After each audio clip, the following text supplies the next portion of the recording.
at home.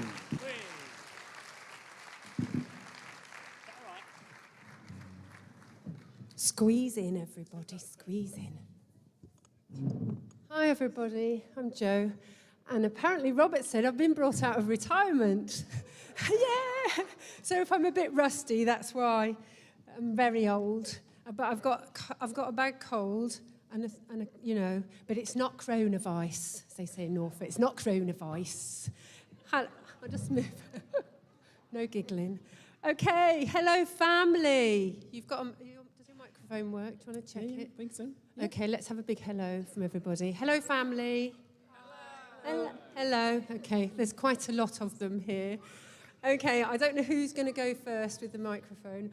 It's funny. I always have a clock and go because I'm obsessed with the timing, and I can see it's 3 minutes gone already. And God said, "Don't worry about a clock. Don't worry about a clock." I was like, "Okay, I think he means it this morning." Okay, so these guys were in Norwich a long time ago and did a great, supported us really well, and part of our relational mission family moved to Peterborough. Wouter, do you want to just start, or would you like to start, Simone? You're the nearest, so just tell us what you did when you left Norwich first. You went to Peterborough.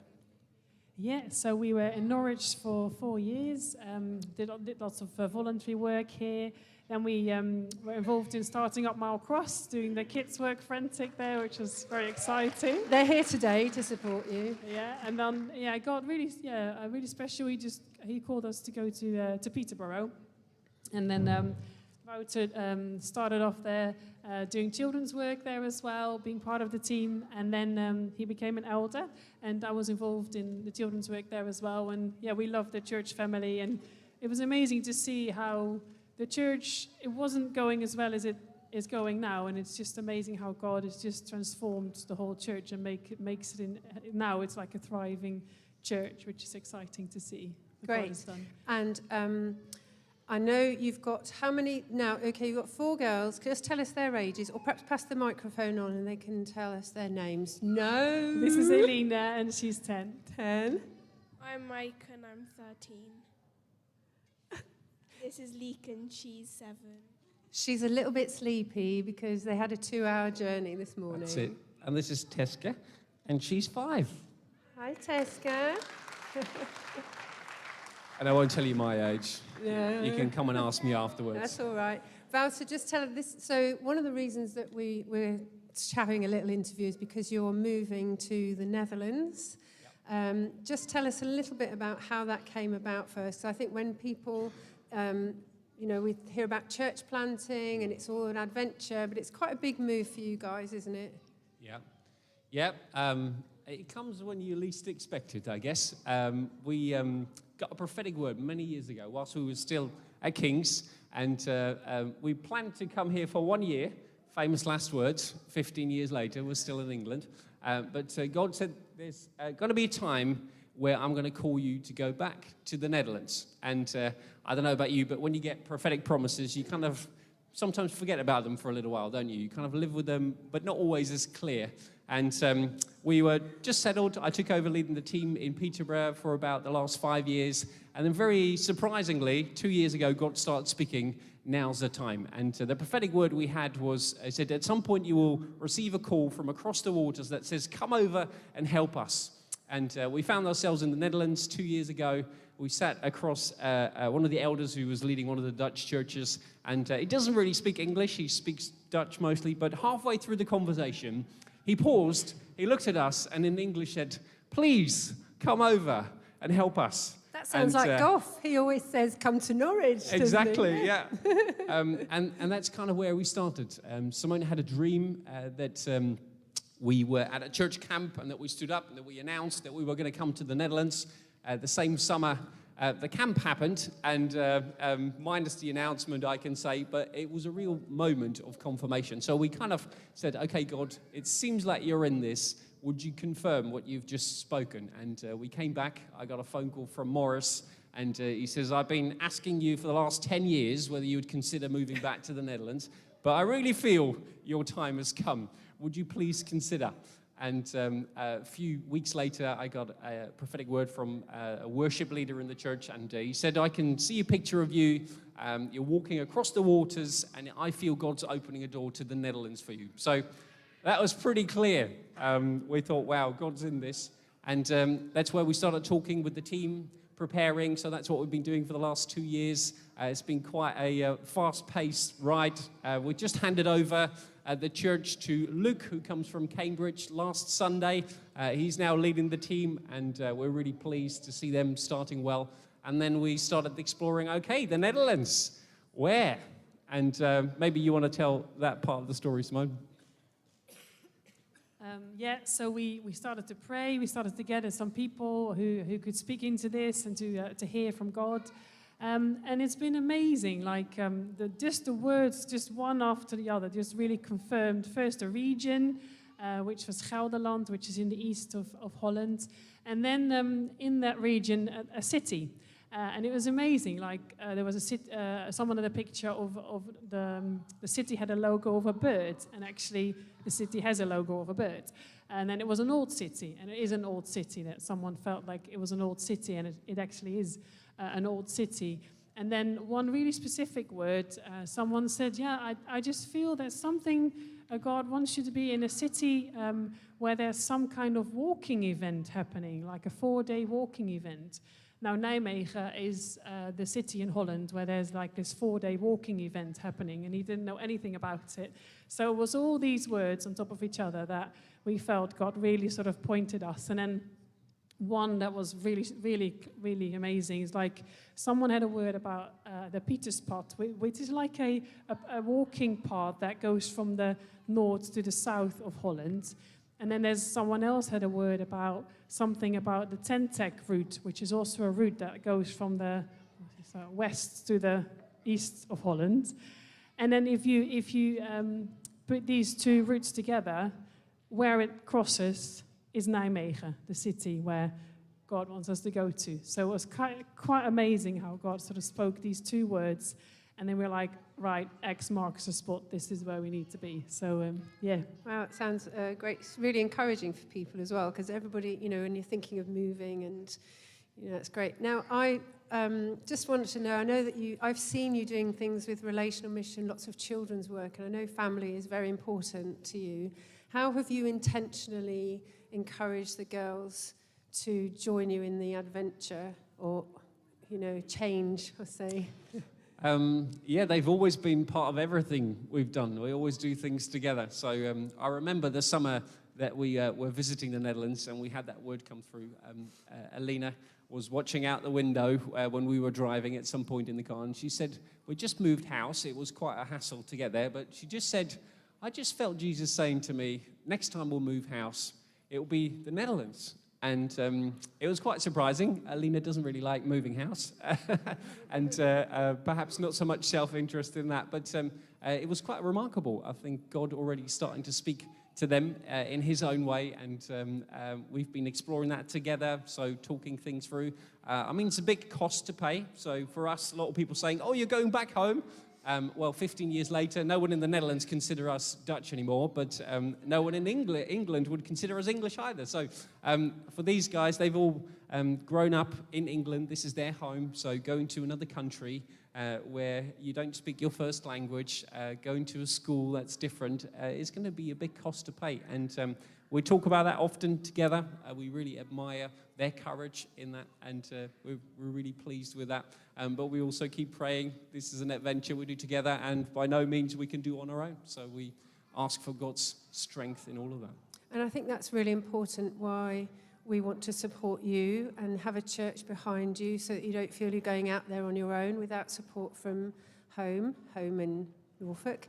So what are the things that you would like to, what are your challenges, immediate challenges now that we can be praying for, supporting you in at this moment? So we've got a little team that's come together, which we're really excited about. So we've got 4 core families coming with us to Nijmegen.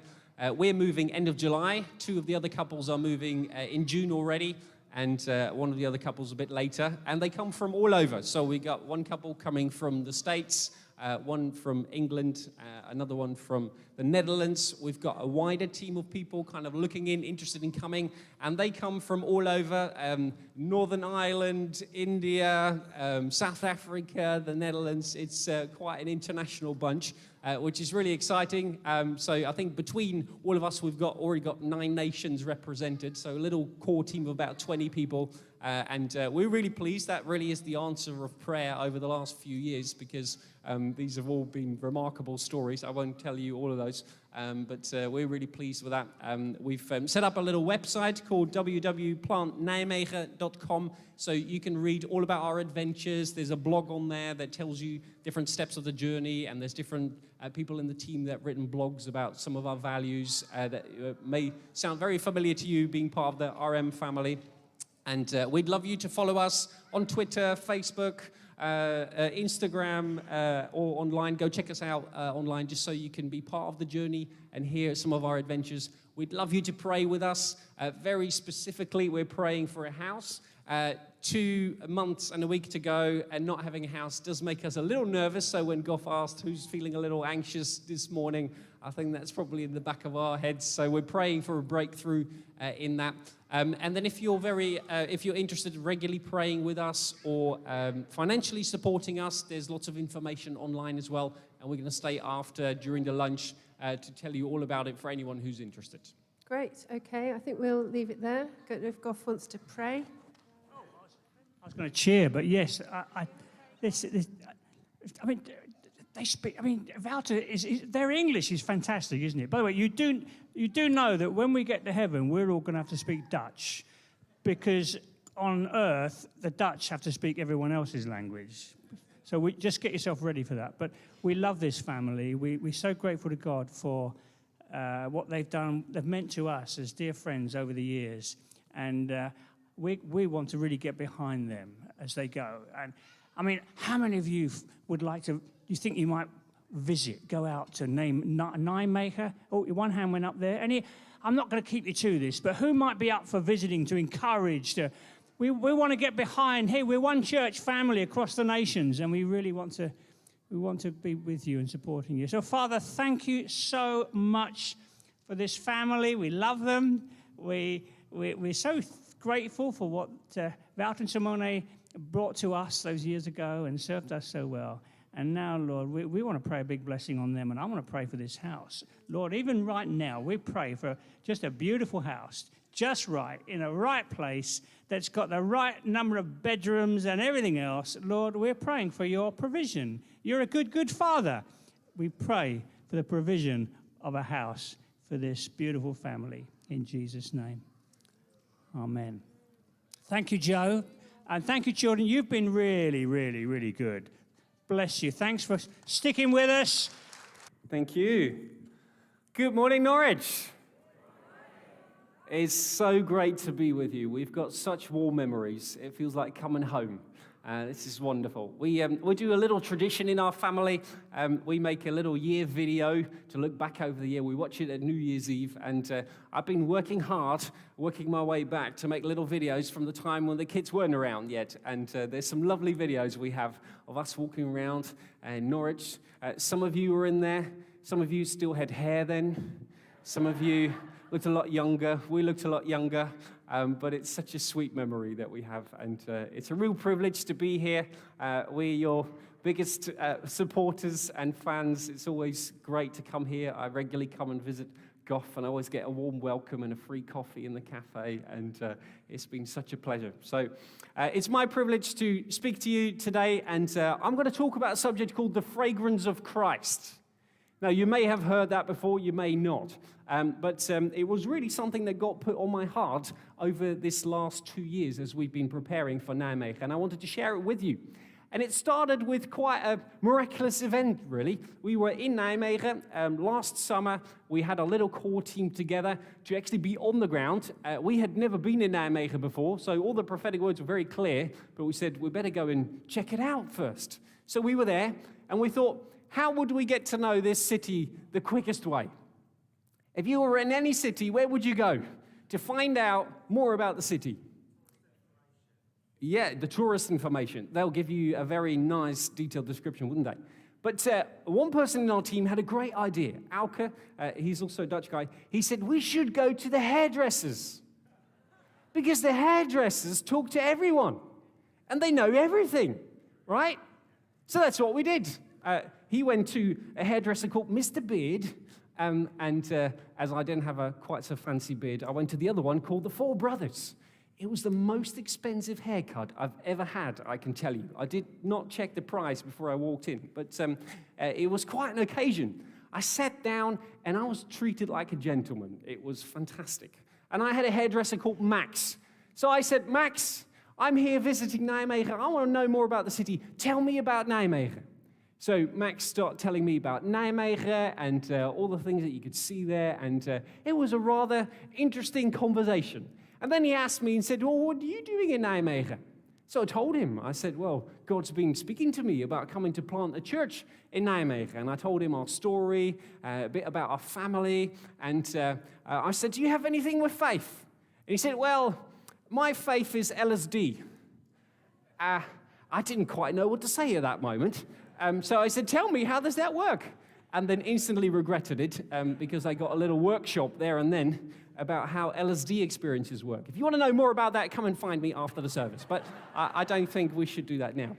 So I was chatting with Max, and we got a little bit further kind of about conversation about faith, and he grew up in a Catholic school.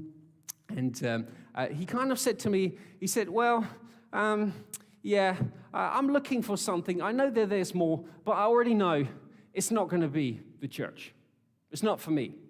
I thought, wow, interesting. Here's somebody who's willing to go to the lengths of the earth to try out all sorts of mediums to find out what might be there, but he's already decided that it can't be the church. So I asked him, how come? And he couldn't really give me a good answer. So I started to tell him about my love for the church. And as he was cutting my hair, and it was a very long haircut, I think I sat there for 40 minutes or something like that. He suddenly started cut slower and slower and slower. And then he stopped. And he looked at me and he said, do you smell that? I wasn't quite sure whether to be offended or anything else was going on. But it's like, no, what do you mean? It's like somebody lit a fragrance candle in this shop. It's everywhere. Do you not smell it? It's like, no. Have you got these experiences more often? Just checking. You're not on the LSD thing at the moment, are you? Like, no. I said, wow, that's amazing. I said, well, I believe God speaks in all sorts of ways to us. And I started telling him how God had spoken prophetically to us for all sorts of ways. And he was rather intrigued. I paid for my most expensive haircut ever. Felt obliged to give him a tip on top too, and then left the shop and prayed, God, will you get Max and everyone else in this city who has decided that they've already written off the church, but are looking for more. Now, when we look at the fragrance of Christ, there's some beautiful verses in the Bible, and I was reminded about some of these verses. So when I came home, I thought, God, what were you doing in that moment? Something miraculous was happening. I really believe that God manifested himself in that barbershop to Max in a way that can't be described but miraculous. And he led me through some passages. If you've got a Bible, if you can find 2 Corinthians 2, verse 14, it says this. 2 Corinthians 2, verse 14. But thanks be to God, who, we'll jump a little bit, through us spreads the fragrance of the knowledge of him everywhere. For we are the aroma of Christ to God among those who are being saved and among those who are perishing. Now, the same week, we were walking through the city in Nijmegen. We did a prayer walk. We had all sorts of people coming from Germany, Belgium, the Netherlands, and together we were walking through the city, said, come, God, with your presence here, show us what you want to do. And we came back, we had lunch in the park, and we were sharing stories and what we felt God saying to us. And one of the ladies came and said, I walked past a fragrance shop. And she said, in the window, there was a slogan. It said this, many things will fade, but not the memory of fragrance. And I thought, wow, God's onto something here. Many things will fade, but not the memory of fragrance. Now, did you know that fragrances and memories are connected? Some of you walk in a room, you smell something, and you instantly remember, either positively or negatively, a memory. Now, a little while ago, we had a special memory, and during one of our visits, Simona's sister-in-law brought her a little surprise. Now, she didn't know, but she was our master of ceremony during our wedding, and she remembered what fragrance Simona was wearing on her wedding day. I've got it here. I pinched it out of her cupboard, so don't tell. It's called Cool Water, and she bought it as a little surprise many years later to give to her as a gift. Now, Simona didn't tell me about this, but she put it on, and she came and found me, and she said, "Do you smell? Do you smell? What can you think of when you smell this?" Thinking, oh no, this is a trick question. If I'm going to get this wrong, this is going to go horribly south, isn't it? But I instantly remembered. I said, that's the fragrance that you wore on our wedding day. I don't know. I couldn't look it up, but I smelled it and I remembered it. And many of us will have memories that are triggered by fragrances. Well, the beauty of this verse says that we are the fragrance of the knowledge of Christ everywhere. When you go around your daily activities at home, in school, in your business, you are the fragrance of the memory of Christ. When people come around you, they're supposed to smell something. They're supposed to get something in your life that looks different, that smells different. You are the memory of Christ in the earth. You keep the memory of Christ alive by the way that you live, you work, you study. Isn't that amazing, mind-blowing? People are around you, and you are the remembrance of Christ in the earth. That's what the church is all about. Now, Max had written off the church, but he was greatly intrigued in our conversation. Something happened in that moment that interested him. And it's not a building that will spread the fragrance of Christ. It's not a nice little leaflet or a nice program. It's the people that follow Christ that spread the fragrance of Christ everywhere. And that's got huge potential. Now, there's a really beautiful story in the New Testament about fragrance. And I want you to turn to Mark chapter 14, and we'll dive in a little deeper, just to bring this fragrance of Christ theme alive. And it's a story about Mary who makes a great fragrant sacrifice. When you look through the whole of the Bible, fragrances and sacrifices are often intertwined to like a little theme. You can read about it in the Old Testament. There's fragrant offerings that are made to God. And when people do things that are pleasing to God, it's like a nice smell to God that goes up, it says. Now, this is a very special sacrifice that very clearly was filled with fragrance. So we're in Mark chapter 14, verse 3. It says this: while he, Jesus, was in Bethany, reclining at the table in the home of Simon the leper, a woman came with an alabaster jar of very expensive perfume, made of pure nard. And she broke the jar and poured the perfume on his head. And some of those present were saying indignantly to one another, "Why this waste of perfume? It could have been sold for more than a year's wage, and the money could have been given to the poor." And they rebuked her harshly. "Leave her alone," Jesus said. "Why are you bothering her? She has done a beautiful thing to me. The poor you will always have with you, and you can help them anytime you want, but you will not always have me. She did what she could. She poured perfume on my body beforehand to prepare for my burial. Truly, I tell you, whatever the gospel is preached throughout the world, what she has done will also be told in memory of her." Now, that's a beautiful story, isn't it? I think we should dedicate any sort of fragrance to the memory of Mary, shouldn't we?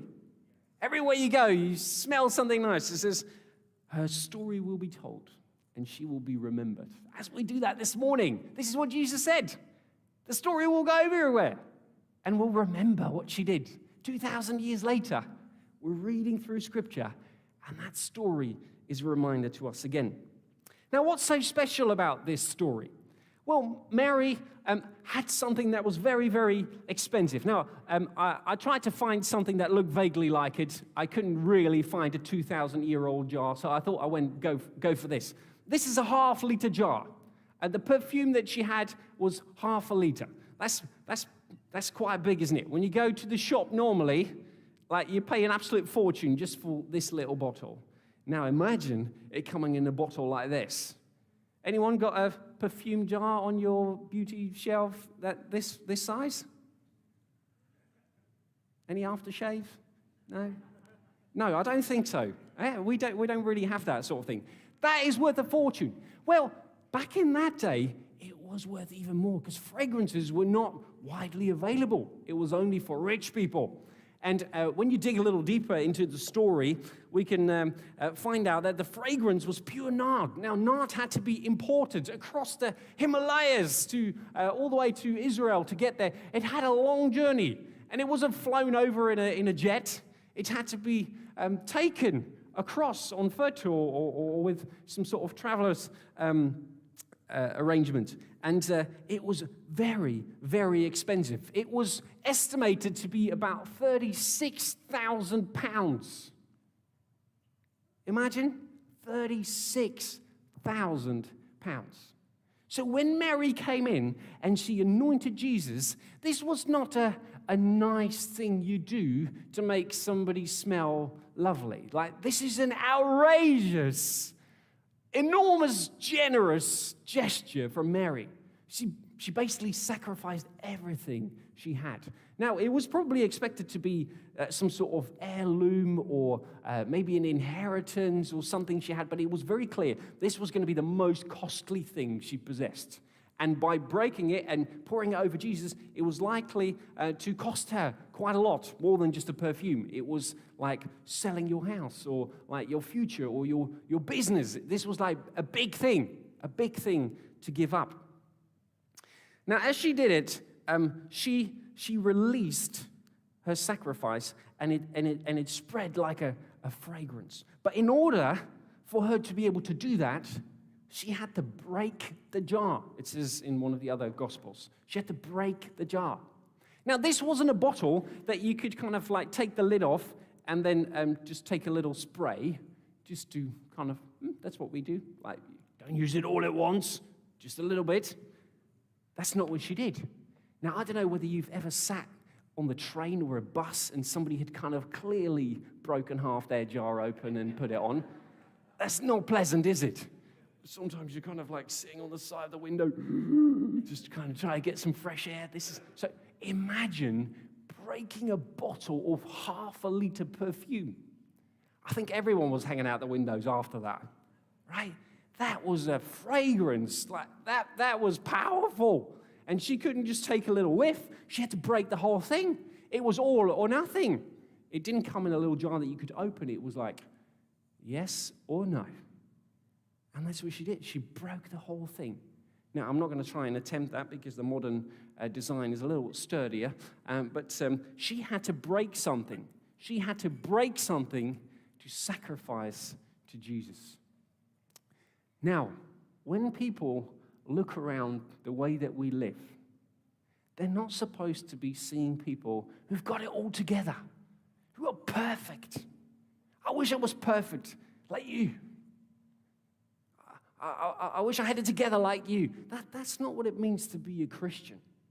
To be a Christian means living broken lives, sacrifices, doing things that are hugely countercultural. And through those actions, people start to wonder, what made you do that? Why did you go down that route? Now, quite a couple of years ago, we were on a journey. You've seen Teska sitting on my lap here on the sofa. We adopted Teska last year. And it was quite a journey to get through. And I remember sitting on the sofa with the social worker, and they're doing quite kind of interrogations, really. I can't really describe them anything else. They want to know everything about you. And after we had the conversation, he looked at us and he said, I just don't really understand. You've got 3 perfect little girls. Why on earth would you want to break what you have to invite in an adopted girl? You do know they come with troubles. They're not going to be as intelligent and wise and clever as everyone else. And we kind of felt a little offended by that, thinking, don't you think we kind of thought about that when we went through this process? We didn't go looking for a little girl because somehow our family wasn't perfect enough. We wanted to give a girl who has no home an opportunity to have a home. And you only need to have to be around our house for a few days to find out that we're not the perfect family. They're all very well behaved sitting here at the front, right? That is an exception, I can tell you. That's not normality. They are very wonderful, and they are absolutely beautiful girls, but we also have some crazy moments in our house, including parents. What we want to do was open our house and give her an opportunity to experience what it's like to be a family. But in order to do that, you've got to break something. Break something that you have. It's everything or nothing. When you get the adoption papers through, there's no way back. You can't go back to the shop and say, no, this one didn't quite work. I'd like another one, please.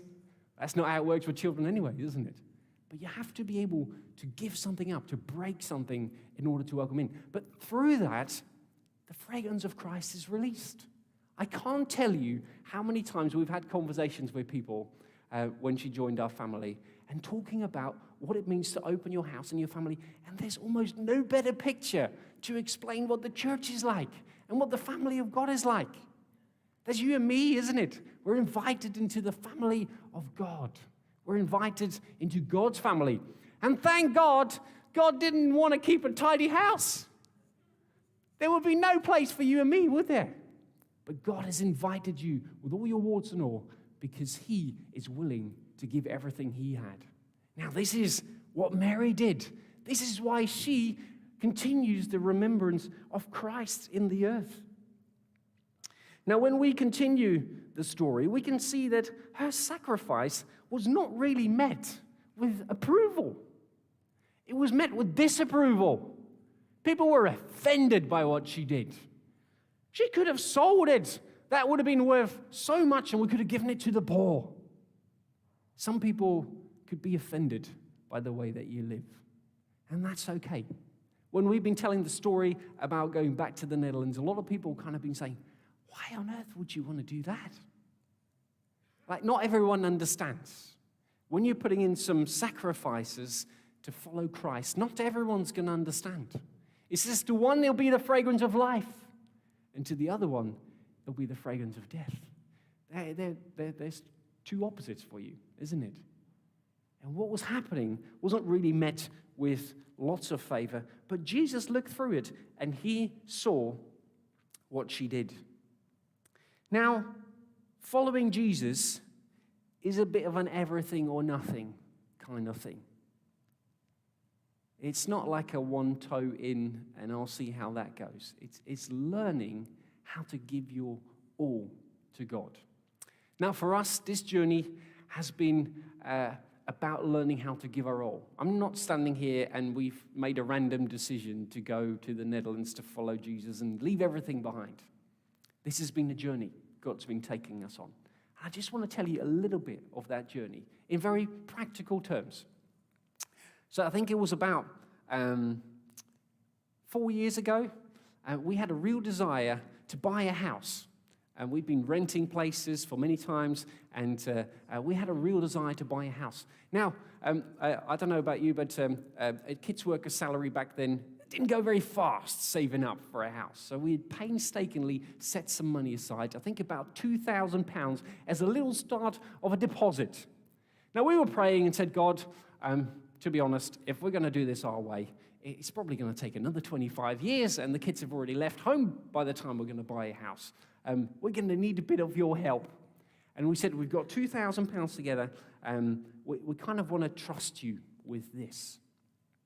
We're willing to put it in your hands. And if you want to have it, it's yours.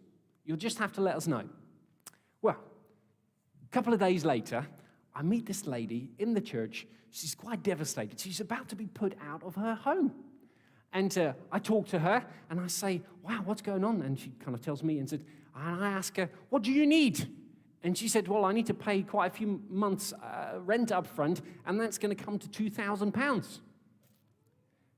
You wish you'd never prayed that prayer, right? So it's like, well, normally I have to pray about this and think about this, but I think I may know someone who could help you with those £2,000. So we gave her the £2,000 and then started praying. It's like, God, if you're in this, then you're going to have to come through for us, because now we've basically got nothing. So we're praying. The same day the money leaves our account, we get a gift. £6,000. Somebody gave us £6,000. Now, I don't know about you, that normally doesn't happen to me. No, I think God may be in this. So we're like, great, well, start saving up a bit more, got to about 8,000. We thought, we're nearly there. I go to a conference, a relational mission conference in London, and I remember it well. Steph Liston was speaking. Now, I can't remember for the life of me what he was talking about, but he said one phrase, and he said, give your all. And I was like, no, not again. This time it was a little more. And I was like, I phoned Simone up and I said, I can't shake this, but I kind of feel God's wanting us to do this again. She said, are you sure? Well, I'm Dutch. I'm never sure about giving money away. And we said, well, let's pray. Say, God, if you're in this, confirm it. Same evening, Mike Pilavacci is speaking. Mike Pilavacci is doing a ministry time afterwards, and he says, there's somebody here in this room, you had a phone call with your wife this afternoon, talking about doing something very risky, and God says, go for it. No. I mean, you don't make this stuff up, do you? So the relational mission offering comes around the following evening. Oh, my days, I've never lingered over that offering basket for so long, letting go of that check. Right, here we go. And everyone keeps worshiping. I think, I don't think you know what just happened. This is a big occasion. So we got praying. It's like, well, last time, 2,000, 6,000, well, if you kind of do the maths, 8,000, I mean, that would work out something around 24, maybe a bit more, wouldn't it? So we're praying, like, expectant, like, this is it, isn't it? God, we're trusting you with our all. Next day, a car fine comes through, and a car bill. No provision. I mean, we're kind of going through weeks of this, like, oh my days, this is tough. It didn't work. And I felt God saying to me, well, you said you were going to trust me with your all, wasn't it? Did you give just because you thought this was going to work? Or did you give because you trusted me? I was like, oh, okay. It's a bit like Mary in the jar, like this is an everything or nothing moment. And I thought it was going to be a return quickly. That's clearly not how it works. So a couple of weeks later, we have a gift day at church. And we love gift days. Like, we love giving gift days. And I was praying, God, we haven't got much. I mean, we kind of recovered a little bit from where we were. But we want to give, but I don't know. And then God spoke very clearly to me. He said, I don't want you to give anything to the gift day. He said, I want you to give to the people who are going to give to the gift day. Oh, that's complicated. I felt God saying to me, I want you to go to the bank, and I want you to go and take up 150 notes of 5. And everyone who's going to come, you're going to give a £5 note. So I sent Simona to the bank, and she got some notes out, and she phoned me up and says, there's no 150 notes of 5 in the bank. So just take whatever you can, and whatever she gives you. So a slightly bemused bank attendant was counting down all these notes of 5, and the next day we kind of hunted every pot and wallet in the house and put it all together on the table, and lo and behold, we had exactly 150 notes of 5.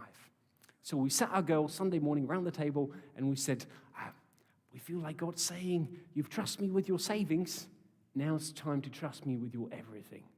And we're like, okay, girls, this morning, we're going to give everything we have. There's going to be no money to buy shopping. There's not going to be anything for the rest of the month. And they looked at us and go like, why on earth would you do that? And then we said, and we'll start with you. All of you get a £5 note. Well, that solved the deal. It was done. So we went to the church and we announced, this is going to be the first gift day ever. You're going to get money. And everyone slightly bemused. And we went around and I preached about Christ giving his all to us and how we felt God saying, I want you to copy that and give your all. So we went around and we still had a few notes left over at the end. So we said, let's go around all the kids' groups and all the youth groups. And we had a few random stray youth coming around saying, I hear you give money away. Can I have some too? Yeah, fine. We won't take any of it back. So we gave all of it. And then we came home and we started praying. It's like, okay, God, like this is it. You're going to have to come through for us. Monday, it's tomorrow, that's our day, we'll do shopping. We haven't got any money. We've got some apples in the fridge. We trust you. And the following day, I get a phone call. A guy doesn't even come to our church. He says, I know someone who goes to your church, and I heard your story. And I assume you're going to need somebody to pay your shopping this week. So I'm going to take you shopping. Great. So Monday, I went to the shop with my little girl, Lika, and he was there, and he said, you go and load up your car, I'll go have a coffee, and I'll pay for it at the end. So we go through the shop, and Lika was saying, can I have that? Can I have that? Can I have that? Yeah, sure, load it all in. He's going to pay for it. So I think we did some creative stacking, like Jenga stacking in the cart. And I can tell you, that was the biggest, the fullest cart we've ever had. And we went through, and this guy paid for it with great joy.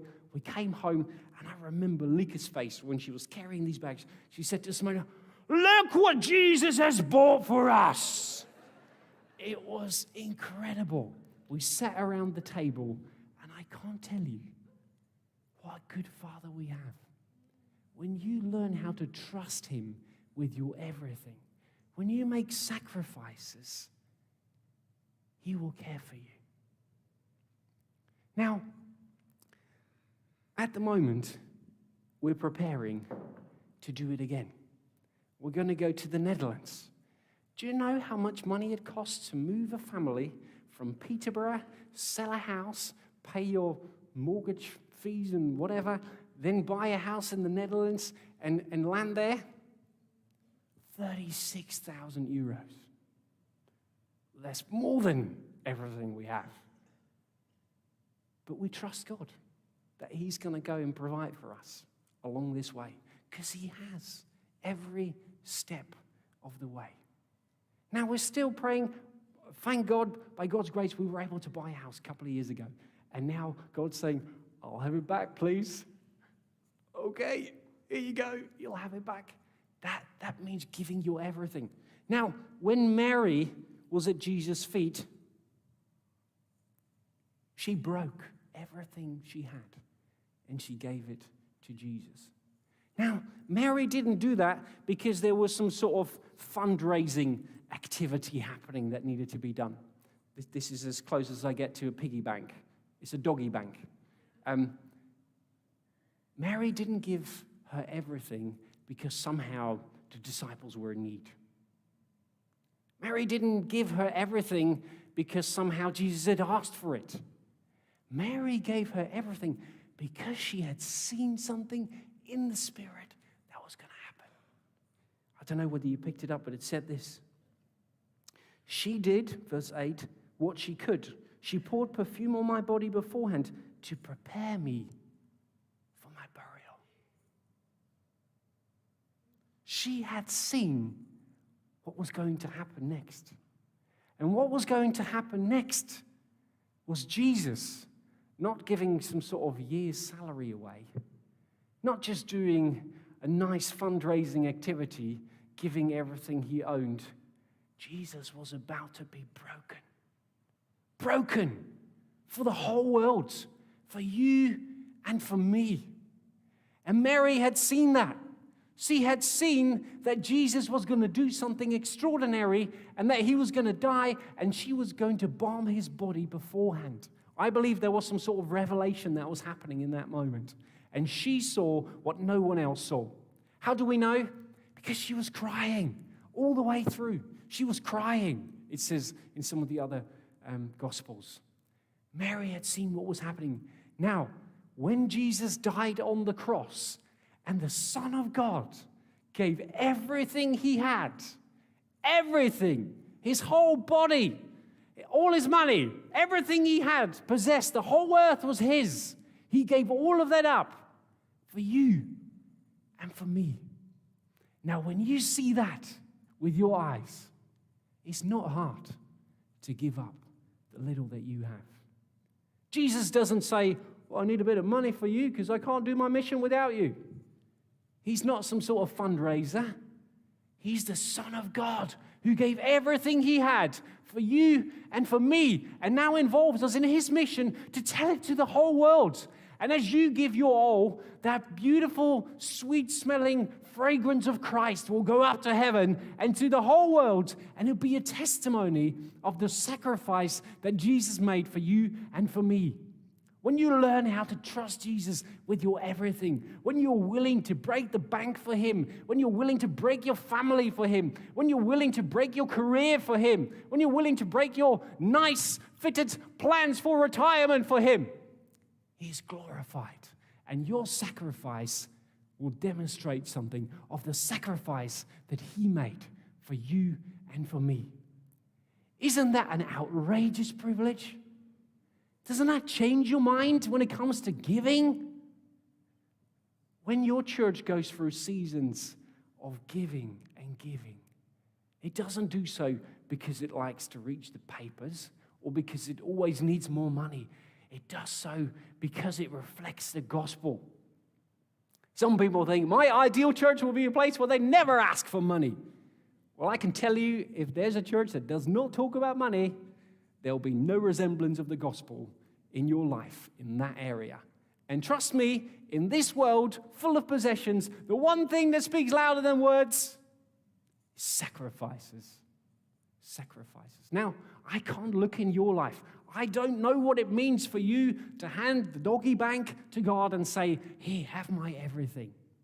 But I do know that Jesus wants you to step in his footsteps, to be liberated from all the materialistic things that hold us close, to be able to sow into the kingdom of God. What could you sow into the kingdom of God? How could you spend your days, your retirement, your days at uni, to invest into the kingdom? What could you do to break the bank for God? Now I dare you to pray that prayer. I don't know what it looks like, but I'm sure as I've been speaking, it's be the one thing in your mind that goes, no. Now, if that's our response, it means we need a little more of the revelation of Jesus, because giving is supposed to be a sweet thing. And when we see how much God has given for us, it's an easy thing to let go. And if you look at what you'll get in return, it's an easy thing to let go. It still takes some courage, but it's an easy thing. Now, we're moving to the Netherlands. Maybe some of you'd like to come with us. You'd be very welcome. But for a lot of you, that won't be the case. And there's a mission here and elsewhere. And I want to encourage you, sow your life into the kingdom. Sow your life into the church. You can't invest it better anywhere else.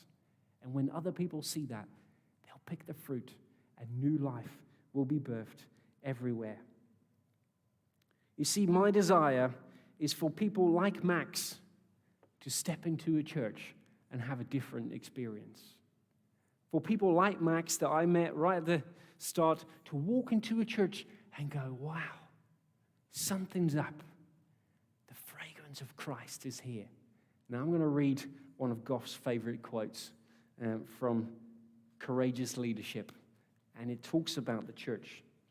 And it talks about somebody grasping a vision for the church by hearing a lecturer. And the lecturer said this. He says, students, There once was a community of believers who were so totally devoted to God that their life together was charged with the Spirit's power. And in that band of Christ followers, believers loved each other with a radical kind of love. They took off their masks and shared their lives with one another.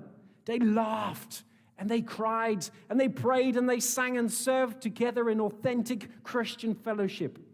Those who had more shared freely with those who had less, until socio-economic barriers melted away and people related together in ways that bridged gender and racial chasms and celebrated cultural differences. Acts 2 tells us that this community of believers, this church, offered unbelievers a vision of life that was so beautiful, it took their breath away.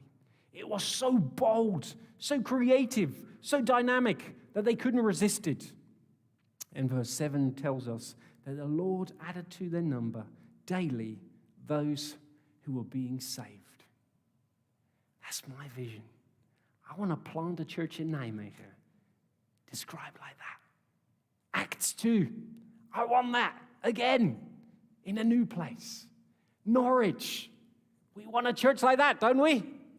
We want King's Church like that. And you have got so many wonderful stories of your wonderful, generous giving over the years. But God's not finished yet.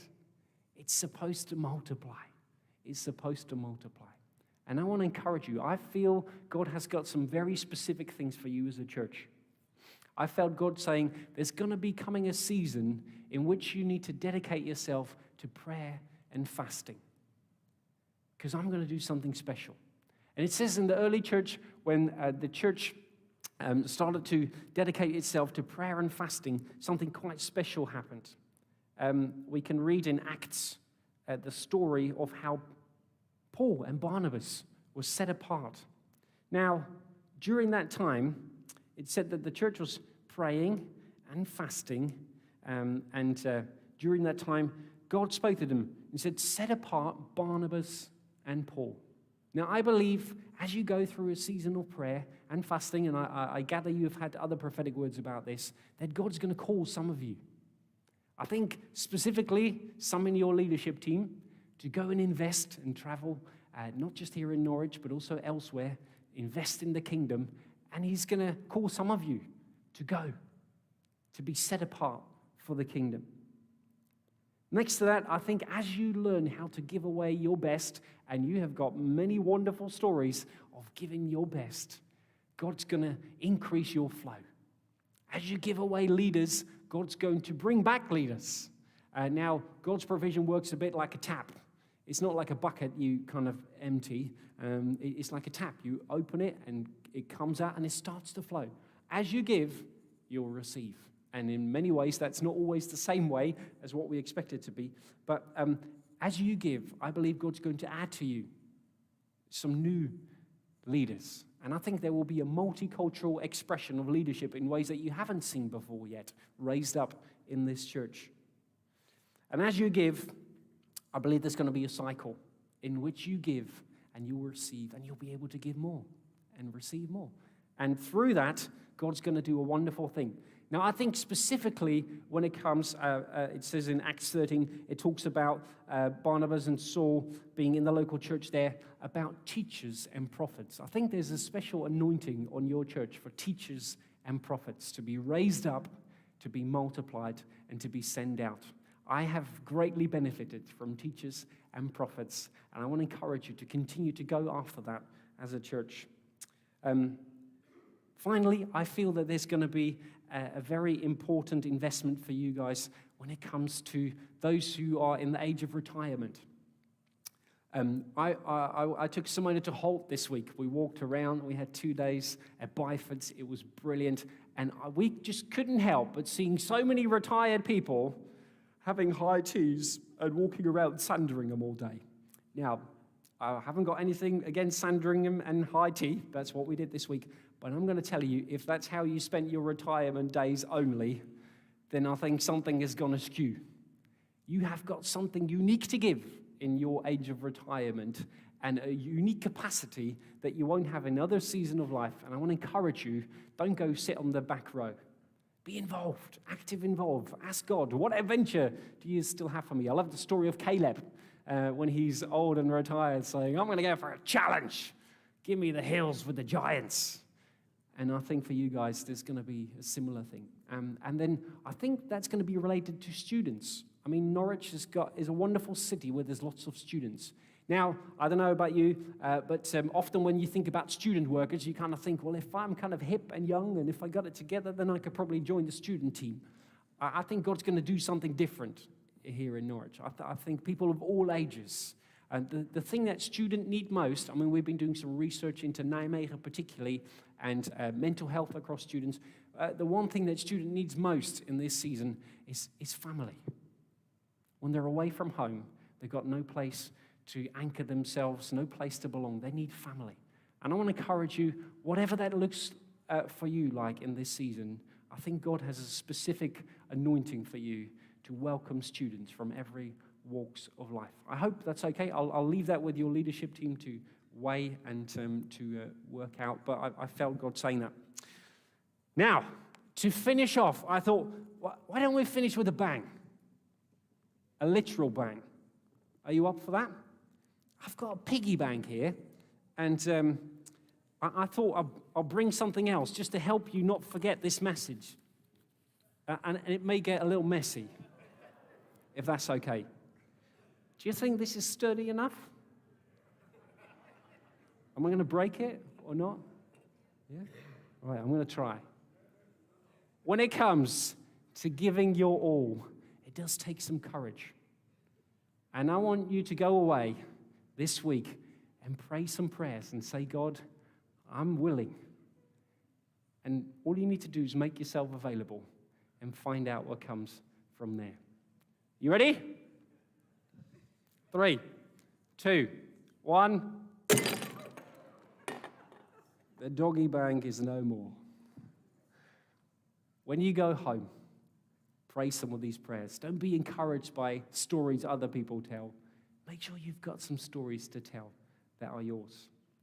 And with that mess, I'm going to hand over to Goff to try and wrap this all together.